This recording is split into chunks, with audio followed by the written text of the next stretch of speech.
بسم الله الرحمن الرحیم. السلام علیکم. زه شیف دلدار، تاسو ګورئ ډي آر کې فوډ چینل. نن زموږ ریسیپي ده هارډ اینډ ساور سوپ. هارډ اینډ ساور سوپ د جوړولو ډیر اسانه طریقه. ویډیو تر اخره وګورئ، له موږ سره اوسئ. بسم الله الرحمن الرحیم. زه چې زه په طرف ته جوړولو یې اوبه 10 لیټره اوبه، دا بیا 2 لیټره ترنه کمیږي، 8 لیټره پاتې کیږي چې جوش شي. چرګ 2 کیلو یا یو غټ دانه، او تاسو کولی شئ چې زیات او کم یې کوئ، او دا به ښه جوش کوئ چې تر څو پورې چرګ نرم شي. تر څو چرګ نرمیږي موږ به سبزي تیاره کړو. غوړي 4 قاشقې د غذا، هوږه 3 قاشقې د غذا، ادرک 2 قاشقې د غذا. دا ټول به ښه سره کړو، او دا چې سره کړل بیا مشروم یا مرخیړي 4-5 دانې، دا به مکس کړو، او بیا به کرم او زردکې د 2 دقیقو لپاره دا به ښه سره کړو. همدې سره زموږ چینل ډي آر کې فوډ چینل لایک او سبسکرایب کړئ چې تر څو نورې نوې ویډیوګانې تاسو ته هم په وخت ورسیږي. نو کله چې دا سره کړو 2 دقیقو لپاره، بیا به شامل مرچ 2 دانې درمیانه سایز، دا به هم پکې مکس کړو، او د 2 دقیقو لپاره به دا ټول شیان بیا موږ سره کړو. دا سبزي زموږ تیاره شوه.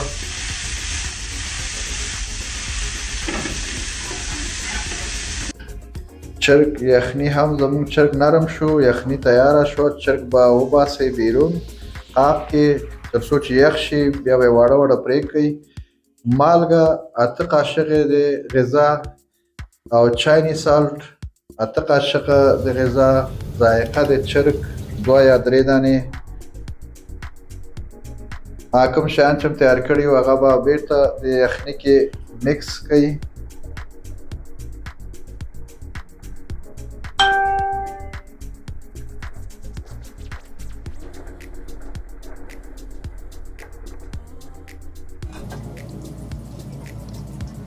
دا به ښه مکس کړئ. دغه وخت کې تاسو کولی شئ چې د مالګه وګورئ. سپین مرچ 1 قاشقه، تور مرچ 1 قاشقه د غذا، سرکه 3 قاشقې د غذا،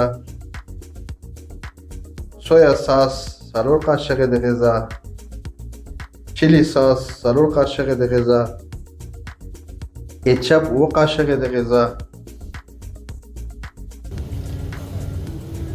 دا به ښه مکس کړئ،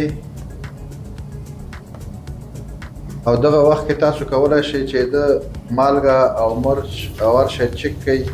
ځکه موږ چک نو 3 قاشقه د غذا مالګه پکې موږ نور ایډ کړه، ځکه چې مالګه یې کمه وه. او کارنفلور به 1.5 کیلو د 1 لیټر اوبو کې مکس کړئ اول، او بیا به یې په یخني کې استه استه لکه څنګه چې ګورئ داسې به یې مکس کړئ. ټول به یو ځای نه اچوئ چې بیا خرابېږي.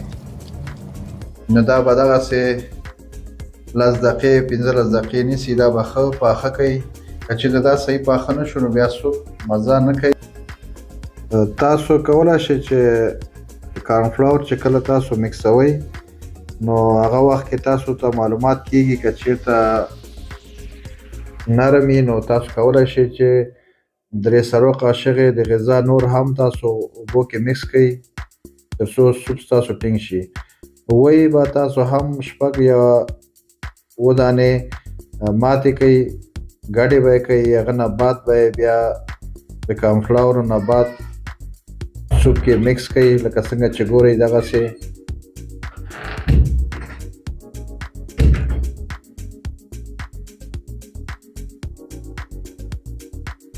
ډېر زر به یې نه مکسوئ چې بیا ټول دانه کېږي.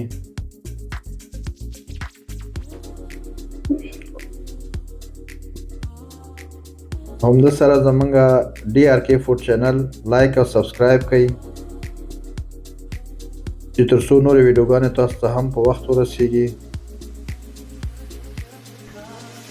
آخر کې د چرګ غوښه کوم چرګ چې هغه ټول میده میده کوي، بیا یې دې کې مکس کوي. او شنه پیاز 3-4 قاشقې د غذا، شنه دڼیا 4-5 قاشقې د غذا. دا به اخر کې مکس کړئ. که چېرته تاسو بزنس کول غواړئ نو زموږ چینل لایک او سبسکرایب کړئ تر څو تاسو بزنس ښه وکولی شئ.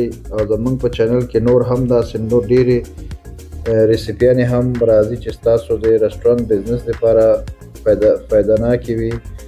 او همده سره هاټ اینډ ساور سوپ تیار شو.